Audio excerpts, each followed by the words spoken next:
I want to tell you about one of my favorite things in the world. Stickyback Sandpaper. Probably about 7, 8 years ago, I was gifted and or bought 120, 180, 220, and 320 grits rolls of Porter Cable Stickyback Sandpaper. I know there are other brands, 3M, Klingspor, there's lots of other brands. This is just what I've always used. The other ones are great too, I'm sure. I'll be honest with you, sandpaper, especially Stickyback Sandpaper, for me is an impermanent object. I even though it's stuck to something, I will tear it off and start fresh just as quickly as I would a sheet of handheld sandpaper. I don't really use handheld sandpaper anymore. I just about exclusively use Stickyback Sandpaper for hand sanding. I mean, for random orbit sanding, things like that. Of course, I use discs, but for hand sanding, I use Stickyback Sandpaper. Recently, I've gotten into lutherie, and with that leap comes an obsession with all things Stuart McDonald, which is a lutherie supply, and they make a lot of things. They make a lot of things you don't need, but they make a lot of things you do need as well. And one thing that I discovered while trying to pad an order to get above a free shipping threshold was, I think for $3, they have these little foam sanding blocks designed for use with Stickyback Sandpaper. And one side has like a plastic membrane that you adhere your sandpaper to, and this is now your sanding block. One nice thing is you're not constantly trying to hold sandpaper wrapped around a wooden block.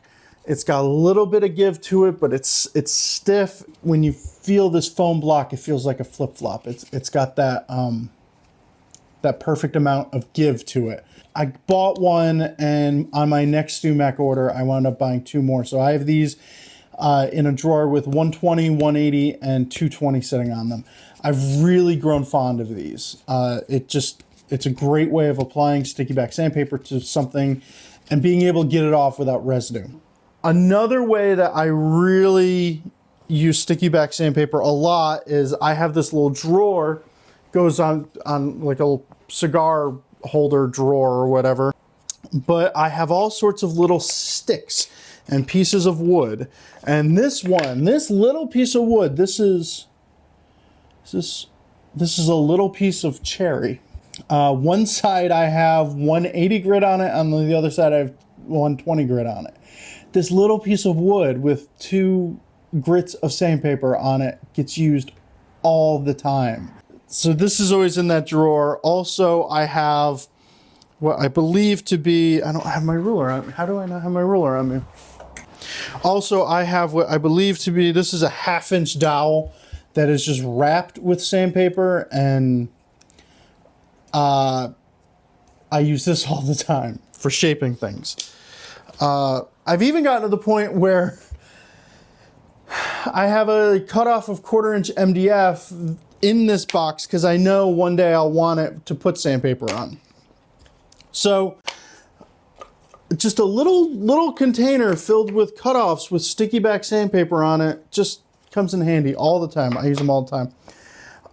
Another way that I use Stickyback Sandpaper is with this artist palette knife. This is a Richardson 899. It's a gooseneck, so you can get onto things with your hand not getting in the way.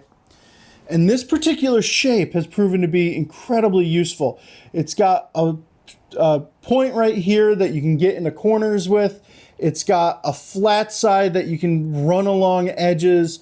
I will constantly be sanding in between braces or something like that, and you can just get that in any little section right there and sand away. This is a VIP tool in my shop.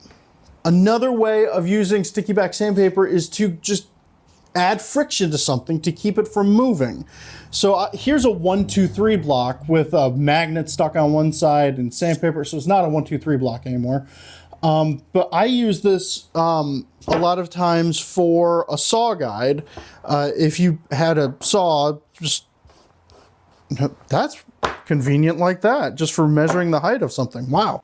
But I use this as a saw guide. You stick a saw to the side of it and you're sawing perpendicular to whatever.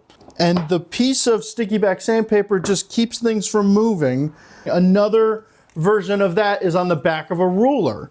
So here is a yardstick that I will put on something, and if I don't want it moving around, I've got Stickyback sandpaper on the back of it, and it moves the item before the ruler moves. Something like a French curve. Take some Stickyback sandpaper and apply a few dots in key areas to do the same thing. Now that French curve does not move unless you want it to. Get yourself a roll. I think this roll was $15, and the last roll honestly lasted me years. Start with a roll of 120. You'll find you use it, then you'll get 180, then get 220. The 320 I don't really use that often, if at all. But 120, 180 Stickyback sandpaper, it's one of my favorite things to have in the shop. It is a must-have in my shop.